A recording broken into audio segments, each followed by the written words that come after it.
海奧華嘅預言第二節，琴日咧就講到咧，阿 Michelle 咧就去咗咧呢一個咧飛船上高。咁呢個飛船咧就好似一個圓碌碌嘅一個籃球咁。咁佢哋喺上高咧就睇到，哇！睇到個地球啊，好似一個籃球咁細啊，好似一個台球咁啊，然後即係好似嗰啲台波咁，直至咧完全消失。最後咧，整個咧屏幕都充滿咗咧嗰啲宇宙空間嗰啲黑掹掹嘅藍色。跟住咧，我就將個頭咧轉向阿圖嘅方向啦，希望佢可以俾多啲講解我啦。佢話你中意咁嗎？咁跟住佢話佢就阿圖就問我啦。跟住我話梗係好正啦，但係太快啦，咁高飛行喎。即係呢個速度太快啦，搞到我都睇唔真啲景。咁佢話呢個唔算乜嘢，我嘅朋友，我哋起飛得好溫柔噶啦。從依家起呢，我哋就會全速前進噶啦。咁我就問佢啦，有幾快呢？咁佢就話比光速呢仲要快好多倍。哇，比光速仲要快，即係幾多倍呢？咁我覺得好不可思議 ，unbelievable。光速啊！都已經係好勁噶咯。跟住阿圖就話，我知道呢個對你嚟講呢就好難以置信噶，就算啊你哋嘅專家都唔會相信噶。但係呢個係事實。咁我話，咁究竟比光速快幾多倍呢？咁跟住佢就話，阿 Michelle 啊，你喺呢一場嘅旅行當中啊，好多事情啊都會慢慢展示俾你睇嘅。但係呢，都有一啲事呢，我哋唔想俾你知道噶。好似我哋嘅飛船咧，準確速度就係其中一個例子啦。所以好抱歉，我都理解你好好奇嘅好奇心啦，但係都唔可以完全滿足晒你噶。你之後呢，睇到，亦都會學到好多新奇嘅嘢，所以有啲嘢呢，我就唔可以俾你知道啦。就希望你唔好介意。咁佢嘅態度呢，表明呢件事呢，就係到此為止啦。咁我都冇堅持啦，見佢咁，否則嘅我覺得自己好無禮啦。咁跟住阿圖就話睇下嗰度，咁我話嗰個咩嚟噶？咁跟住阿圖就答啦，嗰個係木星啊，咁土星。如果我嘅描述唔似你哋所描述咁詳細呢，佢話請讀者就原諒。但係需要注明嘅就係佢當時啊仲未完全恢復翻所有感覺噶，即係見到好多嘢呢，喺咁短時間呢，其實有啲暈嘅感覺。所以隨住我哋接近呢個著名嘅土星呢，就喺呢個屏幕嗰度呢，係迅速變大啦。佢嘅顏色真係好靚啊！我喺地球上見過嘅所有物件呢，都唔可以同佢相比嘅。佢有住黃色啦、紅色啦、綠色啦、藍色啦同橙色嘅，每種顏色當中呢，都有無數嘅細小嘅差異嘅。佢哋喺嗰度呢，又可以融合啦、分離啦、增強啦、變淡啦，形成咗嗰個著名嘅土星嘅光環。咁呢個絕妙嘅奇觀呢，喺個屏幕上高呢，佔嘅面積呢就越嚟越大。咁我意識到呢，我再呢都唔受嗰種呢力場所約束啦。咁我就摘下咗我個面具，以便呢我可以更加好咁睇到嗰啲色彩。咁阿圖就示意我呢就唔好喐。佢話我就問佢個衛星喺邊度啊？咁佢話你可以睇下屏幕左右，睇到兩個，佢哋幾乎連住一起。咁我哋離去有幾遠呢？佢話有大約咧600萬公里或者更遠。控制台嗰邊呢，知道準確嘅數據嘅，要我估計得更加準確呢，我就要呢知道佢哋嗰個攝像頭嗰個焦距有幾大。突然間呢，土星喺呢個屏幕嘅左邊呢就消失咗，眼前呢又一次佈滿咗宇宙嗰啲顏色啦，即係啱先講嘅黑掹掹嘅藍色。我覺得就喺呢個時間呢，我感到咗一種前所未有嘅得意，因為呢，突然我諗起啊，自己正係經歷緊一場呢非比尋常嘅旅行。我成日都問點解係我呢？我從來都冇求過呢啲嘢嘅，亦都冇諗過呢個人世裏邊呢，竟然有一次機會呢，可以踏上呢一次呢探險嘅之旅。咁阿圖呢，就企起身啦，就同我講啦，你依家可以咁做啦，咁樣我就依佢嘅講法呢，就係行到中間啦，即係行到房間嘅中間啦，直到嗰陣時我先注意到呢，佢原來已經冇戴過頭盔啦。咁我話能唔能夠為我講一下呢？點解我哋啱先一齊嘅時候呢，你一直都要戴住一個頭盔，咁我就唔使嘅。結果呢，依家我戴住一個，你又唔使。咁啊，好簡單啫。我哋嘅星球嘅細菌呢，種類呢，同地球係唔同噶。就我哋而言呢，地球就好似一個真正嘅細菌培植基地，所以為了與你接觸呢，我就一定要戴住個頭盔。對我哋嚟講呢，你本人其實對我嚟講係危險噶，但係依家已經唔係啦。咁我話我唔知你講乜喎。當佢呢進入呢個房間嘅時候呢，牆壁嘅顏色呢對你嚟講係好強，所以呢，我就俾你戴咗你個頭盔。所以呢，你個戴咗頭盔之後呢，睇嗰啲顏色呢就冇咁強烈。咁冇幾耐呢，房間嘅顏色呢就會由黃變成藍色，因為呢，喺你身上有80%嘅細菌呢，其實喺嗰啲色澤變嗰陣時已經殺死咗啦。所以呢，你可以感覺到一股呢冷空氣，就好似空調咁樣。佢係一種消毒啊，其原理呢就係用咗一啲放射嘅線，跟住呢，雖然佢唔係好準確嘅術語啦，但係我無法解釋任何一種地球嘅語言。呢一樣嘢呢，就係俾將我100%可以消毒嘅。咁你身上呢，仍有相當多足以讓我哋呢造成好大危害嘅細菌，跟住所以我而家呢，就俾你2粒藥丸。咁你喺3個鐘之內呢，你就可以呢同我哋一樣咁純潔啦，成為我哋其中一員。咁佢呢，阿圖呢，一面講住呢，就一面拎出個盒，佢喺個盒度呢，就攞咗2粒嘢出嚟。咁啊，其中呢，仲有一支嘢呢，就係好似裝咗一啲液體咁嘅。我諗呢，當時諗係裝啲水嘅。咁佢就遞俾我，我就抬頭呢，抬起個頭盔嘅下邊呢，就將啲藥食咗落去。咁我就將啲藥食完之後呢，阿圖就將我抱翻去呢個床鋪嗰度，就可以除低我個頭盔啦。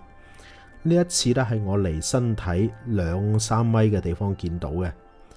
我能夠想象呢本書呢，有啲事情呢，對冇思想準備嘅讀者嚟講呢，係非常之難理解同埋匪夷所思嘅。但係我的確喺不遠處睇到我嘅身體，就好似呢，我個意念呢飄咗喺個空中，睇到我自己咁。咁阿圖就話講 Michelle， 我知道你能夠睇到我，同埋聽到我講嘅話，但係呢，我係見唔到你嘅，因為我呢，無法喺講話嘅時候睇到你。你嘅靈體呢，其實已經離開咗你嘅身體啦。不過呢，就唔需要擔心嘅，呢個冇危險嘅。我知道呢，對你嚟講係第一次，有啲人會講得好害怕嘅。喺嗰2粒特殊嘅藥物當中呢，一粒係為咗呢清除你體內所有對我哋有害嘅細菌，另一粒呢係使你嘅靈魂呢可以離開你嘅身體。咁呢，就可以持續3個鐘，亦都係我哋等你離開咗之後呢，先幫你消毒嘅時間。咁樣呢，你就可以用你個靈魂呢同我哋參觀個飛船啦，又唔會帶俾我哋任何嘅風險，亦都唔會浪費你嘅時間。咁聽上好奇怪，但係呢，我又覺得好正喎。咁我就跟住佢啦，咁就係好正啦。每穿過一個房間，又去到另一個房間嗰度，嗰啲板呢，啲門板呢，就自動會打開嘅。咁我同佢呢，同阿圖呢，就保持住一段距離。每次如果道門呢喺我經過之前就關閉啦，嗰陣時候呢，我都可以穿過去，因為我係個靈魂嚟噶嘛。咁最後呢，我哋嚟到一間呢直徑好似有20米嘅圓形嘅房間，嗰度至少有12名嘅宇航員，全部身材呢都好似阿圖咁嘅，係女仔咁樣嘅身材。咁阿圖呢就向我哋其中4個人呢走過去，佢哋呢就坐喺一個好巨大、睇上又好舒適嘅凳上高，呢啲椅子呢圍成咗個圓圈嘅。咁當佢哋呢喺一個空椅子上高坐下嘅時候呢，嗰4個人呢就會轉頭望住佢噶咯，跟住面上呢就帶住一啲詢問嘅表情。佢好似呢好樂意呢讓佢哋等，但係最終呢，佢都係會開口。我又一次聽到佢哋呢講佢嗰啲令人陶醉嘅語言啊，佢啲半諧音嘅發音呢，我都係第一次聽到，對我嚟講呢係好新穎嘅。而且啲音調呢係好悅耳嘅，好似唱歌咁。佢哋睇起嚟呢係同對阿圖呢進行一啲報告啊。阿圖好似個頭咁樣，咁呢，我諗佢哋喺度討論我啦。最尾呢，我都估中咗啦，因為我就係佢今次嚟嘅主要任務啊嘛。咁阿圖呢就停止咗發言啦，佢就開始一連串嘅發問，又有兩個字，有兩個宇航員亦都加入咗進嚟啦。咁跟住討論嘅氣氛呢就越嚟越熱烈，佢哋嘅傾偈我一句都聽唔到。同時呢，我睇到有3個人呢坐喺個顯示出好色彩好逼真嘅3維圖像嘅屏幕前面啦。於是我就靠近嗰度，發現呢個空間呢係飛船中心嘅控制室嚟嘅。因為我隱身呢，使我參觀呢就好有趣，因為每個人都做住自己嘅工作，又唔會因為我存在呢干擾到佢哋，同埋分散到佢哋注意力。喺一個比其他屏幕都大嘅屏幕上高呢，我睇到好多小嘅光點，有大啦，有細啦，有光啦，有暗啦，而且都持續向住一個方向去移動嘅。有啲移動去屏幕嘅左邊啦，有啲移動喺屏幕嘅右邊啦。當佢喺屏幕上高呢變得越嚟越大呢，速度亦都越嚟越快，最終呢就會喺呢個屏幕消失嘅。佢哋嘅顏色呢非常鮮豔嘅，好靚嘅。從淡淡嘅光輝咧到咗明亮嘅黃色，就好似我哋嘅太陽一樣。我好快就意識到佢哋可能係好多好多嘅行星同埋一啲行星。我哋喺度咧航行喺中間啦，所以我無聲咁穿過啲屏幕咧，過程咧係可以深深吸引到我嘅。我又講唔出有欣賞咗呢啲嘢幾耐啊，即係欣賞咗好耐。突然間有一個好溫柔而威嚴嘅聲音咧響徹呢個船艙嘅，同時咧好多燈都開始閃啦。咁宇航員嘅反應都好迅速啊！嗰啲同阿圖傾偈嗰啲人咧就立即咧好驚咁翻去呢個控制室前面。咁我哋嘅椅子好似咧係專人專用嘅，每個人呢，佢都全神會貫注睇住自己前面嗰塊熒幕嘅。喺啲大熒幕嘅中間呢，我開始睇清一個好難用言語去形容嘅巨大物體。如果一定要我講呢個物體係乜嘢呢？佢就係一個藍色嘅圓嘅灰色嘅一個藍灰色嘅一個物體嚟嘅，所以靜止咗喺成個咧屏幕嘅中央嘅。咁房間呢就鴉雀無聲，所有人呢個注意力都集中咗喺3個正喺度操作呢個長方形儀器嘅宇航員身上。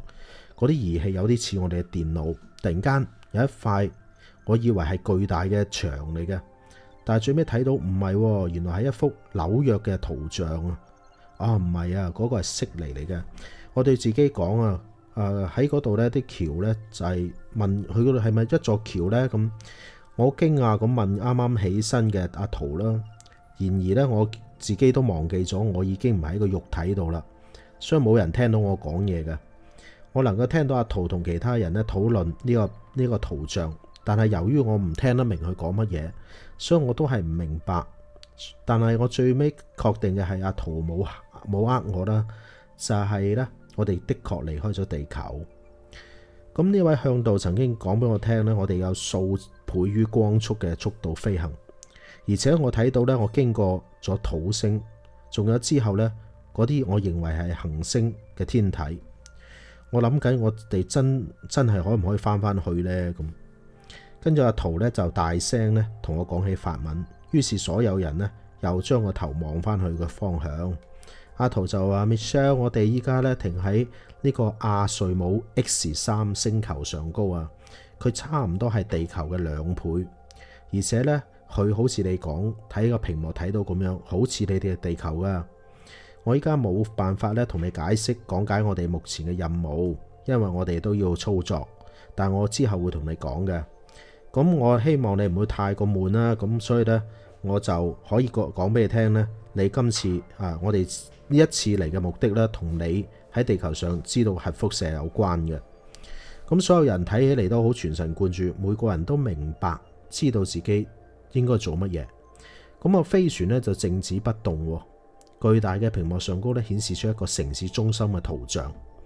咁讀者應該了解啦，呢一個大屏幕呢，其實就係同我哋巨大嘅電視屏幕呢係差唔多嘅。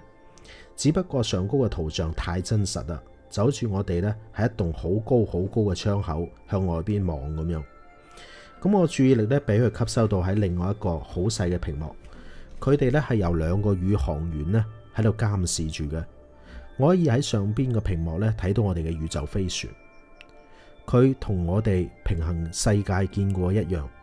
喺我睇住嘅時候，我驚訝發現呢一個小球正從呢飛船嘅中部呢係射出嘅，就好似母雞下蛋一樣。一出嚟佢就向住下面嗰個星球加速咁飛去。當佢從呢個屏幕消失之後呢，另一個小球呢又突然間釋放出去，咁接住呢係第3個。我注意到呢啲小球呢分別呢被不同嘅宇航員呢喺個屏幕上高監視住。依家呢啲小球嘅下降呢可以直接喺大屏幕睇到，佢哋呢同飛船之間呢迅速增加咗佢哋距離，使佢呢慢慢我都睇唔到嗰啲小球啦。但係佢哋一直都顯示在屏幕上高，咁因此呢，我推斷呢個攝像機呢一定係有好強嘅變焦嘅功能。確實佢嘅變焦功能實在太強啦，以至於之前嗰2個小球呢分別從屏幕嘅左邊同右邊消失咗。我而家只睇到呢，發現喺正中嗰個小球下降到地面嘅過程。佢停喺一個巨大嘅廣場嘅中間，廣場周圍呢有好多好多公寓建築，只見佢呢懸浮喺嗰度，就好似呢被吊喺離地面幾米嘅地方。咁另外2個小球呢，亦都以同樣嘅方式呢俾人監視住。其中一個呢喺一條呢穿過城市河流嘅上邊，另一個呢就懸浮喺城市上高嘅半空度。咁出乎意料啦，就係屏幕上高出現咗幅新嘅景象啦。依家我清楚睇到嗰啲公寓嘅大門，更準確嚟講呢係一條走廊嚟嘅。因為嗰啲本來呢係門嘅地方呢出現咗個裂口。我仲記得直到嗰陣時呢，我冇意識到呢座城市有幾古怪，一切呢都好似死咗咁樣。咁屏幕嘅上邊嘅圖像呢，可以用一個詞嚟形容嘅，就係廢墟。一片土堆雜亂無章咁分佈喺我哋觀察嘅每一條街道上。一般佢哋係一個接一個嘅，有啲單獨散落出嚟，有啲呢就位於建築嘅入口中間。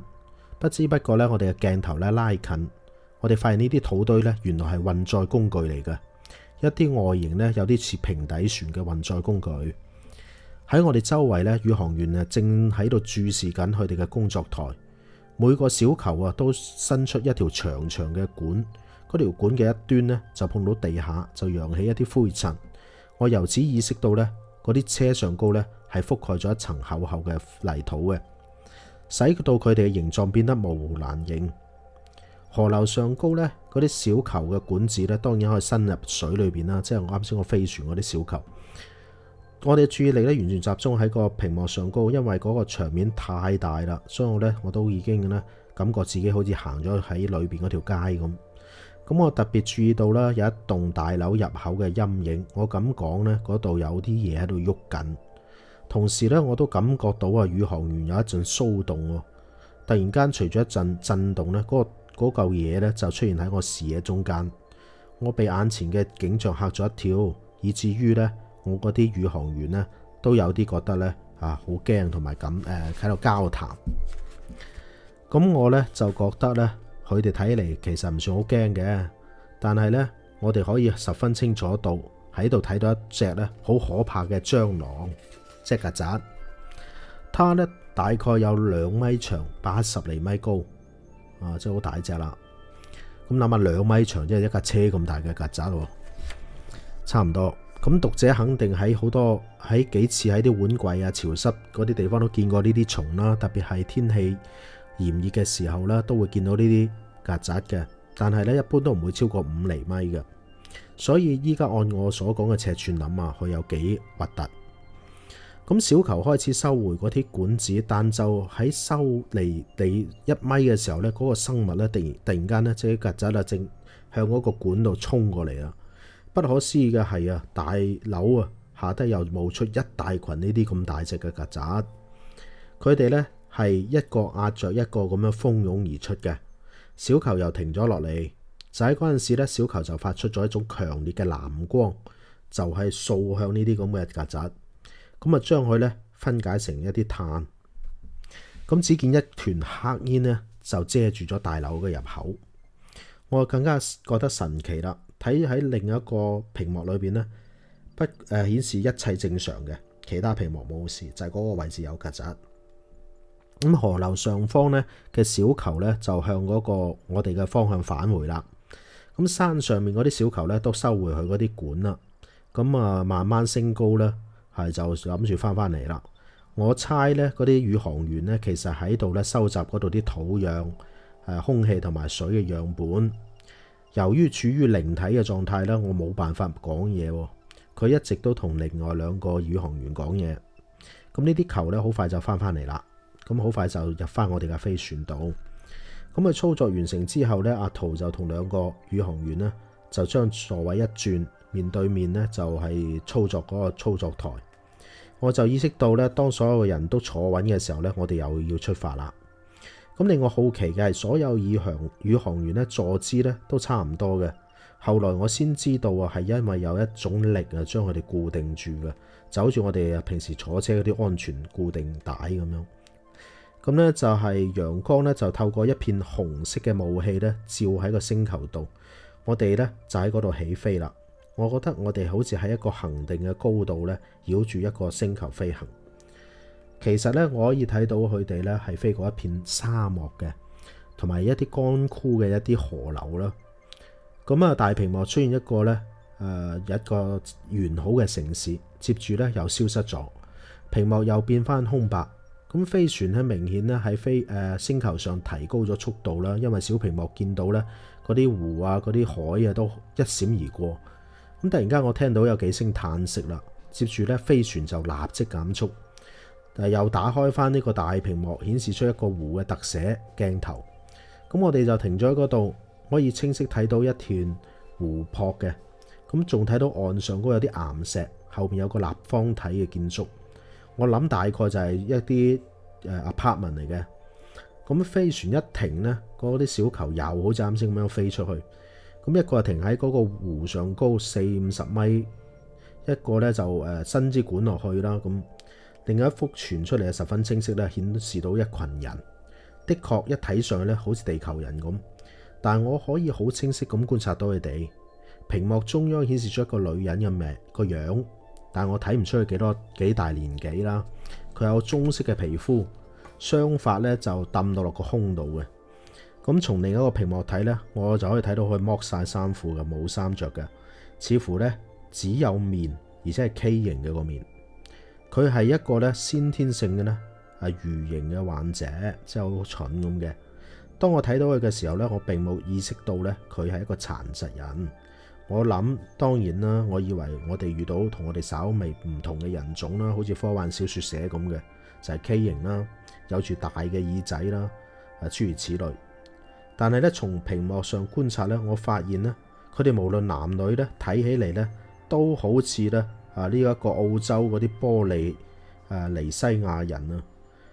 不過咧佢哋中間咧明顯有超過半數嘅人咧唔係身有殘疾咧，就好似被麻風病咁侵蝕過嘅。佢哋咧正喺度睇住我哋個球啊，並衝住我哋打手勢，顯得好激動。越嚟越多人咧從嗰個立方體度冒走出嚟。我睇嚟咧佢嗰個真係佢間 apartment 嚟嘅。咁呢啲建築咧有啲似二戰嘅時候嗰啲啊，叫地堡啊，上高咧有好多咧好粗糙嘅。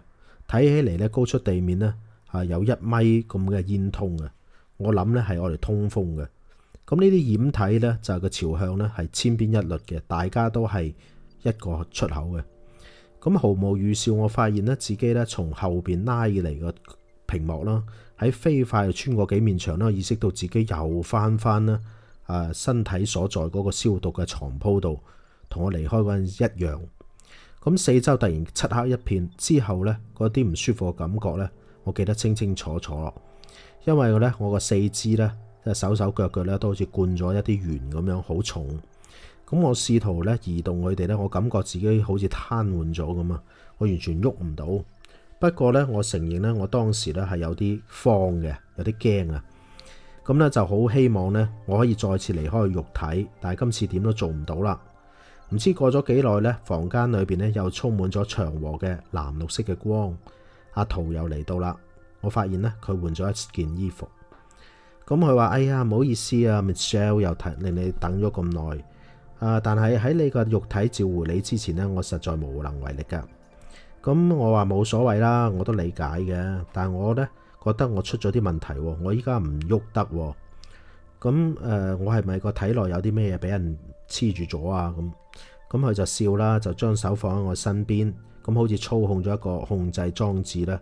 咁我就即刻又自由翻啦。咁我就話，佢就同我講啦，佢話：哎呀，真係好唔好意思啊 ，Michelle，我本身咧應該咧係會講俾你聽個控制按鈕喺邊度㗎。呢個控制按鈕咧，我哋所有凳啊、床啊都有嘅。一旦咧躺上去咧、瞓上去咧，有一啲面臨危險嘅可能咧，佢就會被觸動㗎啦。咁所以當飛船咧飛到一個危險區域咧，3台安保電腦就會將呢個磁場咧就閉合。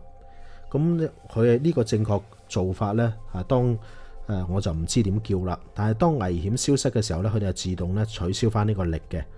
咁所以同時咧，如果我哋真係想喺一個相當危險嘅區域解凍佢咧，解翻開佢咧，或者係要換個姿勢咧，我哋可以將一隻手咧，一個手指撳落呢個掣前面咧，嗰個力場就會消失嘅。咁當我哋坐翻上去嘅時候咧，佢又會將我哋固定嘅。所以咧，依家咧我要你咧去換一件衣服，我會講俾你聽你喺邊度，你就會見到一個開咗嘅盒，咁你就可以從佢嗰度咧就着呢件衫上去。嗰度呢套衫咧就係好啱呢度用嘅。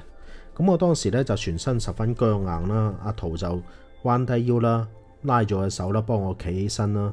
咁我咧就走咗入去講嗰個小房間度咧，就剝光晒自己套衫。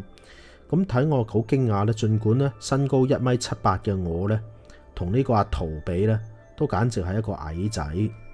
咁但係嗰套衫啊好合身。咁一陣間咧，我就翻我嘅房間啦。阿圖咧就遞俾我一個好似手扣嗰啲嘢啦，即係好似阿 Sir 嗰個手扣。細看原來係一副大嘅眼鏡嚟噶，唔係手扣嚟噶。佢好似有啲顏色好深嘅摩托車護目鏡咁樣。咁我就按佢要求戴咗佢啦。但係咧，我就首先要除翻我自己眼鏡，因為我自己係一個近視噶嘛。咁唔係咧，嗰個大嗰嚿嘢就壓壞我副眼鏡噶啦。點知呢副眼鏡咧又啱晒。咁咧，佢話呢個係最後一道防護嚟嘅。佢抬手指向一個隔牆，以某種方式咧激活咗個裝置。因為咧嗰啲強光又出現啦。儘管我戴住呢個深色嘅護目鏡，我仍然感覺到光線好強。我又再一次感到咧嗰種冷氣流。咁啲光滅咗之後咧，氣流都感覺唔到啦。但係阿圖咧就冇喐到，睇起嚟咧佢好似等緊啲乜嘢咁。最終咧喺聽到個聲音之後咧，佢就將我個大嘅護目鏡除低咗。喺我除低眼鏡之後咧，佢就叫我跟住佢。我就咧走翻去上次咧靈體走出嚟嗰段路，咁咧就去翻嗰個控制室嗰度。咁阿圖咧最終咧就將我帶咗去咧嗰個屏幕前面個座位度，叫我坐喺度。咁一個年紀更加大嘅宇航員啦，跟住咧就向我打咗個手勢啦。就見阿圖咧好快就同佢嘅同事一齊工作，而且好忙。咁我自己咧就開始檢查下自己係咪真係可以解開個力場先。一坐低咧，我就即刻俾佢固定咗。哇，好正啊！嗰種感覺。跟住稍微喐下個手咧，我發現只要將手放喺嗰個控制個按鈕上高咧，佢就即刻可以解脫噶咯。咁從屏幕上高咧個圖像可以睇到咧，大約有500個人咧，淨係企喺嗰個對岸嗰度掩體好近嘅地方。咁由於咧嗰個攝像機咧好強大嘅聚焦能力咧，可以好清晰咁睇到嗰啲人。但係無論大細咧，佢哋都係裸體嘅。我又一次睇到佢哋中間咧唔係殘疾咧，就有好多可怕嘅傷口。佢哋咧都係向住正喺度採集土壤嗰個細嗰個球咧打手勢，但係冇人靠過嚟。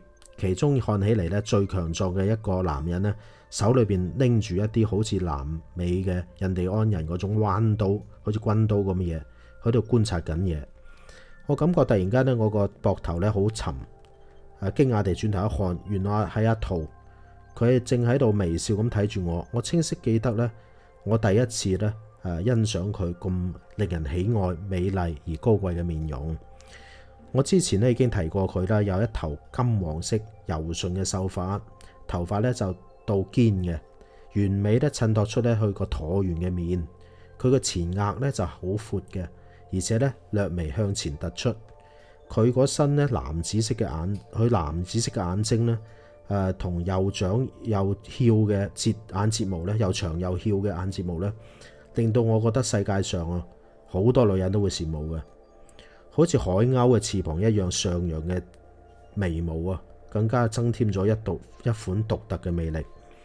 咁眼睛下低係發光嘅，有時咧睇起身好有趣佢個鼻咧好勻稱嘅，底部咧就略為平坦，正好襯出佢嗰個性感嘅嘴唇。佢微笑嘅時候會露出完美嘅牙齒，完美到咧你會覺得佢係好似假牙咁嘅。佢個下巴嘅形狀咧好靚嘅，但係咧稍為有少少稜角，多少咧都顯出咧一啲男性化嘅堅毅嘅氣質嚟嘅。但係呢啲絲毫都冇減少佢嘅魅力。上嘴唇咧有一個淡淡嘅鬍鬚嘅，仲好係金黃色嘅，唔係呢張面咧就俾佢破壞啦。我發現呢，你已經學會咗解除你力場啦，Michelle。咁阿圖又講啦，咁我啱啱喺度回答一陣呢，幾乎來自所有人嘅驚嘆將我視線又吸引翻喺個屏幕度。個屏幕上高咧見到咧嗰啲人呢就好似潮水般咧，向呢個住處走翻去，只見佢哋十分之匆忙咁轉入個地下裏邊，同時咧手持軍刀嗰條男人咧，嗰班男人咧站成一排啦，好似咧係從未見過難以置信嘅嘢咁。咁一群紅色嘅螞蟻咧，每一隻都有一頭奶牛咁大嘅，從喺岩石嘅後面咧衝向沙灘嘅。佢哋嘅速度咧比疾馳嘅馬仲要快。咁嗰啲手持武器嘅男人咧就頻頻回頭，似乎咧係同身後咧逃難嗰啲人咧係睇下個速度夠唔夠快。咁男人就好勇敢啦，就衝向啲螞蟻。僅一秒嘅停頓後咧，第一隻紅螞蟻咧就開始攻擊嗰啲人。咁我可以睇得到嗰啲螞蟻嗰個上顎好勁啊！每一個男人都有個上顎都大過個男人嗰個肩膊嘅。咁最初嘅攻擊咧，嗰隻螞蟻咧就係引開佢，跟住咧就令嗰個男人斬佢。但係之後咧，佢就即刻揾嗰個口咬住個男人個腰，咁明顯咧就將佢切成咗兩半，即係隻螞蟻將個人切開咗一半。咁就喺啲紅螞蟻追佢哋嘅時候咧，一束強得讓人難以承受嘅電嘅藍色光咧，就喺個小球度射出。只見嗰啲螞蟻咧一個一個咁被殺死，其精準嘅程度咧堪稱一絕，令我嘆為觀止。彎曲嘅煙霧咧喺嗰啲螞蟻嘅身上咧就升起，咁佢哋嗰啲腳咧就抽搐啦，咁最尾嘅垂死掙扎啦，咁光速咧就好快就消滅晒嗰啲紅色螞蟻啦。只見佢哋咧迅速地有條理地摧毀晒呢紮螞蟻。咁佢哋應該知道自己係冇辦法，即係幾乎係超自然嘅力量嚟嘅。咁所以就全部走晒啦，有啲未死嗰啲。咁呢一切都嚟得好突然啊！阿圖咧就仲喺我身邊，面咧就露出一堆好厭惡同埋嘅悲傷，但係冇憤怒嘅表情。我再睇下屏幕上咧，又出現一副新嘅地圖。小球咧追蹤住倉皇逃脫嘅螞蟻，不僅用攝像頭，而且用致命嘅光速咧，將嗰啲剩低嗰啲600-700隻嘅蟲咧，全部殺晒。好啦，今日就講到呢度。